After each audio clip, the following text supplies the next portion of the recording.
વકફે જમીનનો કબજો, અમારી આદિવાસીની જમીનનો કબજો છે, ઝારખંડ હો, બિહાર હો, ઓડિશા हो, વેસ્ટ બેંગોલ હોય, ગુજરાત હોય, મહારાષ્ટ્ર હોય કે પછી રાજસ્થાન હોય, ત્યાં જમીનનો અવૈધ કબજો વકફ વાળાએ અમારા આદિવાસીને કર્યો. તો એના માટે કાલે એમેન્ડમેન્ટ લાવીને શેડ્યુલ 5 અને શેડ્યુલ 6 એટલે જે અમારી આદિવાસીની જમીન છે એને આ વકફ ત્યાં ક્રિએટ કરી જ ના શકે ને વકફ હવે કોઈ પણ જમીનનો અવૈધ કબજો અમારા જનજાતિ આદિવાસી ક્ષેત્રમાં નહીં કરી શકે.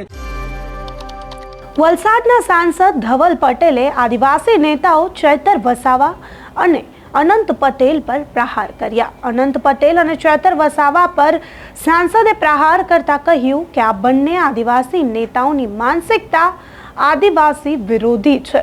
તેમના પર પ્રહારો કરતા વધુમાં ધવલ પટેલે શું કહ્યું તે સાંભળી લઈએ. કાલે ભારત દેશના માટે ઐતિહાસિક દિવસ હતો, કારણ કે ભારતની પાર્લામેન્ટે અમારે એનડીએના બધા સહયોગી દળ મળીને ઐતિહાસિક વકફ બિલ મેજોરિટી સાથે પાસ થયું.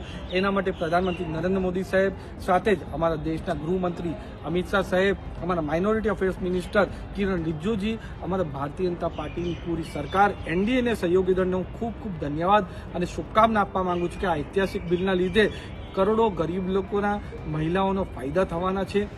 અને એની સાથે ખાસ કરીને નરેન્દ્ર મોદી સાહેબને હું ધન્યવાદ કહેવા માંગુ છું કે આ ઐતિહાસિક બિલમાં જે અમારો આદિવાસી જનજાતિ ક્ષેત્ર છે શેડ્યુલ 5 અને શેડ્યુલ 6, જેમાં સૌથી વધારે વકફે જમીનનો કબજો, અમારી આદિવાસીની જમીનનો કબજો છે, ઝારખંડ હો, બિહાર હો, ઓડિશા હો, વેસ્ટ બેંગોલ હોય, ગુજરાત હોય, મહારાષ્ટ્ર હોય કે પછી રાજસ્થાન હોય, ત્યાં જમીનનો અવૈધ કબજો વકફ વાળાએ અમારા આદિવાસીને કર્યો. તો એના માટે કાલે એમેન્ડમેન્ટ લાવીને શેડ્યુલ 5 અને શેડ્યુલ 6 એટલે જે અમારી આદિવાસીની જમીન છે એને આ વકફ ત્યાં ક્રિએટ કરી જ ના શકે ને વકફ હવે કોઈ પણ જમીનનો અવૈધ કબજો અમારા જનજાતિ આદિવાસી ક્ષેત્રમાં નહીં કરી શકે એનું પ્રાવધાન લાવીને બિલમાં ઇન્ક્લુડ કર્યું. એના માટે હું નરેન્દ્ર મોદી સાહેબ અને ગૃહમંત્રી અમિત શાહ સાહેબને ખૂબ ખૂબ ધન્યવાદ આપવા માંગુ છું કે અમારા આદિવાસીઓને આટલી ચિંતા કરીને આદિવાસીઓની જમીન હવે કોઈ પણ ના લઈ શકે એના માટે પ્રાવધાન રાખ્યા છે. એની સાથે હંમેશા અમારા આદિવાસી સમાજ માટે, વિકાસ માટે અલગ અલગ યોજનાઓ લાવે છે. સાથે જ સોશિયો ઇકોનોમિક ડેવલપમેન્ટ પણ થાય એના માટે પણ ધ્યાન કેન્દ્રિત કરે છે. અમારા ભગવાન બિરસા મુંડાજી હોય કે બીજા અમારા આદિવાસી ટ્રાઇબલ હીરોઝ હોય, એમને પણ અમર કરવાનું કામ નરેન્દ્ર મોદી સાહેબની સરકારે કર્યું છે. એમના માટે પણ ખૂબ ખૂબ હું ધન્યવાદ કહેવા માંગુ છું. ખાસ કરીને ગુજરાતમાં કોંગ્રેસ અને આમ આદમી પાર્ટીના કથાકથિત આદિવાસી મસીહા બનીને ફરે છે, એમને મારે પૂછવું છે કે જ્યારે આદિવાસી જમીન કોઈ ના લઈ લે, વકફવાળા જમીન ના લઈ લે, એના માટે જ્યારે આ બિલ આવ્યું ત્યારે કોંગ્રેસ, આમ આદમી પાર્ટી અને યુપીએના ઘટક દળે આ બિલનો અને આ એમેન્ડમેન્ટનો કેમ વિરોધ કર્યો? આનાથી પુરવાર થઈ ગયું છે કે કોંગ્રેસ, આમ આદમી પાર્ટીના સાંસદ, કોંગ્રેસ અને આમ આદમી પાર્ટીના ધારાસભ્ય અને પૂરી કોંગ્રેસ અને આમ આદમી પાર્ટીને સહયોગી દળ આદિવાસી વિરોધી છે. અને આદિવાસી વિરોધી ના હોય તો કોંગ્રેસ ને આમ આદમી પાર્ટીના જે ધારાસભ્ય કથાકથિત આદિવાસી નેતા બનીને ગુજરાતમાં ફરે છે એ પોતપોતાની પાર્ટીમાંથી રાજીનામું આપે અને આદિવાસી જમીન જે બચાવવાનું અમે મુહિમ ભારતીય જનતા પાર્ટીની સરકારે જોડી છે એનું સમર્થન કરે. કાલે ભારત દેશના માટે ઐતિહાસિક દિવસ હતો, કારણ કે ભારતની પાર્લામેન્ટે અમારે એનડીએના બધા સહયોગી દળ મળીને ઐતિહાસિક વકફ બિલ મેજોરિટી સાથે પાસ થયું. એના માટે પ્રધાનમંત્રી નરેન્દ્ર મોદી સાહેબ સાથે જ અમારા દેશના ગૃહમંત્રી અમિત શાહ સાહેબ, અમારા માઇનોરિટી અફેર્સ મિનિસ્ટર કિરણ રિજ્જુજી, અમારા ભારતીય જનતા પાર્ટીની પૂરી સરકાર, એનડીએને સહયોગી દળને હું ખૂબ ખૂબ ધન્યવાદ અને શુભકામના આપવા માંગુ છું કે આ ઐતિહાસિક બિલના લીધે કરોડો ગરીબ લોકોના, મહિલાઓનો ફાયદા થવાના છે.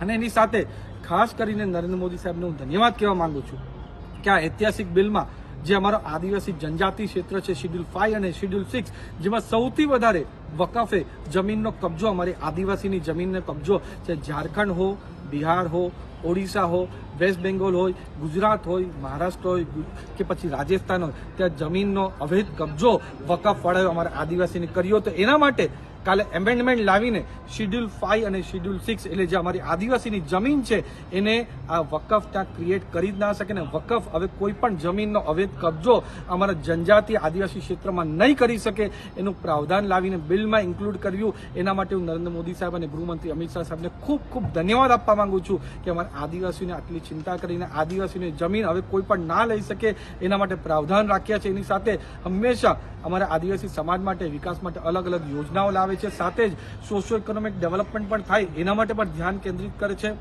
અમારા ભગવાન બિરસા મુંડાજી હોય કે બીજા અમારા આદિવાસી ટ્રાઇબલ હીરોઝ હોય એમને પણ અમર કરવાનું કામ નરેન્દ્ર મોદી સાહેબની સરકારે કર્યું છે.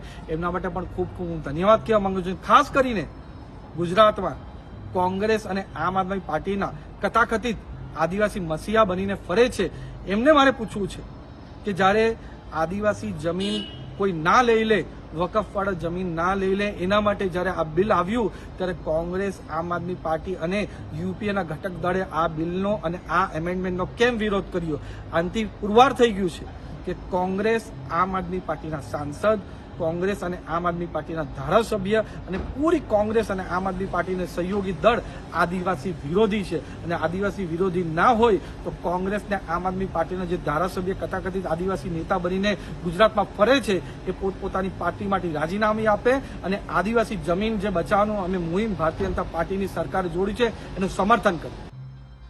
તો દેશભરમાં સૌથી ચર્ચિત મુદ્દો અત્યારે છે વકફ બિલનો. અને વકફ બિલ પર અહીં સાંસદ ધવલ પટેલે ચૈતર વસાવા અને અનંત પટેલ પર પ્રહારો કરતા કહ્યું કે આ બંને આદિવાસી નેતાઓની માનસિકતા આદિવાસી વિરોધી છે. જો તેઓ આદિવાસીઓનું સારું ઈચ્છતા હોય તો આ બિલનું સમર્થન કરે, કારણ કે સરકારે આ બિલમાં આદિવાસીઓ સાથે ઘણો ન્યાય કર્યો છે. જે પણ જમીનો વકફ બિલમાં હતી તે જમીનો આદિવાસીઓની હવે છૂટી થઈ જશે, તેમ કહેતા ધવલ પટેલે ચૈતર વસાવા અને અનંત પટેલ બંને પર પ્રહારો કર્યા છે. ધવલ પટેલે અહીં વકફ બિલને સમર્થન કર્યું છે અને કહ્યું છે કે સરકારે આદિવાસીઓ પર ન્યાય કર્યો છે અને વકફ બિલ જે છે તે આદિવાસીઓની તરફેણમાં છે તેવું સાફપણે અહીં સાંસદ કહી રહ્યા છે. તો પછી સવાલ એ પણ થઈ રહ્યો છે કે આદિવાસી નેતાઓ આના વિરોધમાં કેમ છે? કેમ ચૈતર વસાવા અને અનંત પટેલ અવારનવાર વકફ બિલનો વિરોધ કરે છે? તમારું શું માનવું છે? યુસીસીનો વિરોધ ચૈતર વસાવા અનેકવાર કરી ચૂક્યા છે. તમારું શું માનવું છે? જે સાંસદ ધવલ પટેલે ચૈતર વસાવા અને અનંત પટેલ પર પ્રહારો કર્યા તેને લઈને તમે શું માનો છો? અમને કમેન્ટ કરી ચોક્કસથી જણાવજો તથા અમારી ચેનલ નિર્ભય ન્યૂઝને લાઇક, શેર અને સબસ્ક્રાઇબ કરવાનું ભૂલશો નહીં. આભાર.